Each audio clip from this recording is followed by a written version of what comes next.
Hello students, welcome back to the session of social science. Today we are going to read about geography's next topic, that is our changing earth.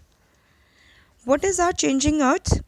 The landforms that we see today have been modified gradually but continuously by external forces such as heat and cold, running water, moving ice, wind, waves, and even plants and animals.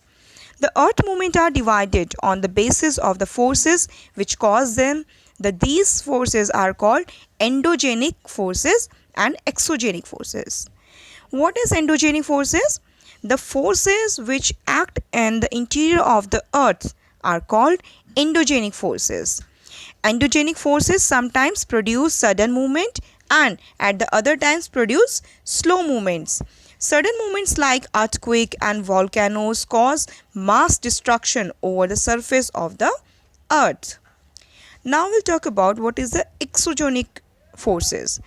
The forces that works on the surface of the earth are called exogenic forces. Endogenic forces are interior of the earth, inside of the earth, and exogenic forces are the forces on the surface of the earth, right?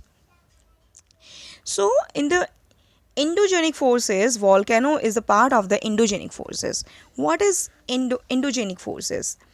Endogenic forces produce slow as well as sudden movement like earthquake and volcanoes which cause mass destruction over the surface the earth, right? Horizontal and vertical movement are also produced by them which result in variety of relief feature like mountain building. Erosional and depositional works are done by exogenic forces like rivers, wind, glacier and sea waves. Volcano is a vent in the Earth's crust through which molten material erupts suddenly. A volcano is a rupture in the crust of the planetary mass objects, such as Earth, that allows hot lava, volcanic ash, and gases to escape from a magma chamber below the surface.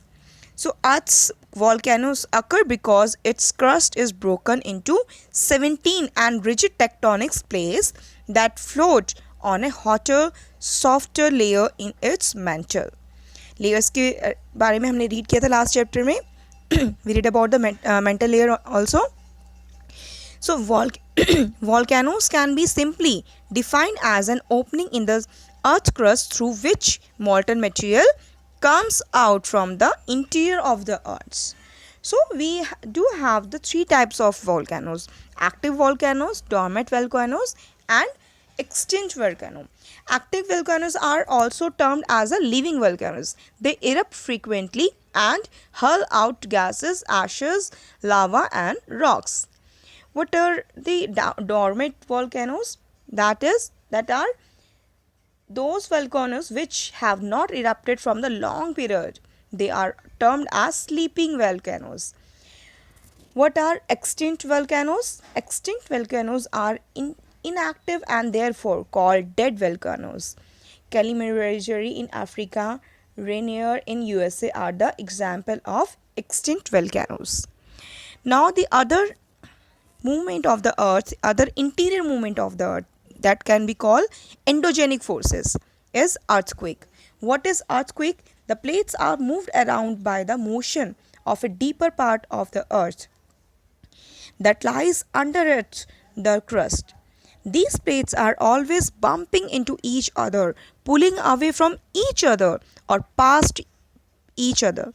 The plates usually move at about the same speed that your fingernails grow. Got it? Earthquakes usually occurs where the two plates are running into each other or sliding past each other. So exactly, earthquake is the sudden shaking of the earth caused by the internal forces of the earth is called the earthquake. It originates from the interior of the earth and point of origin is called the focus. The point on the surface of the earth exactly above the focus is called the epicenter. What is the epicenter?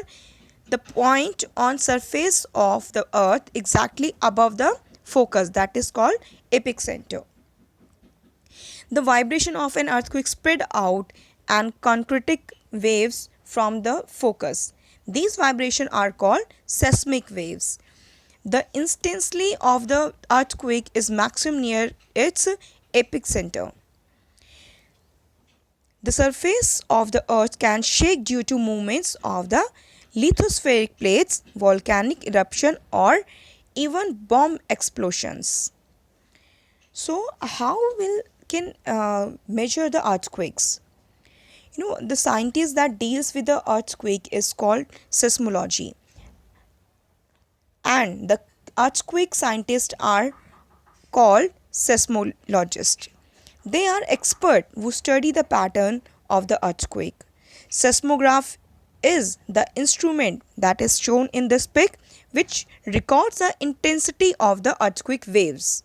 This machine records waves or the this machine records waves of the earthquake. So, earthquakes are measured using a device that is called seismometer.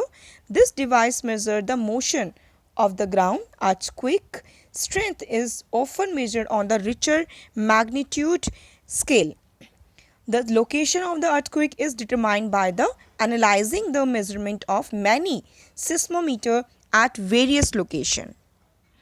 So this is how can our scientists can measure the earthquake. So students, this is all about this session. Thank you so much.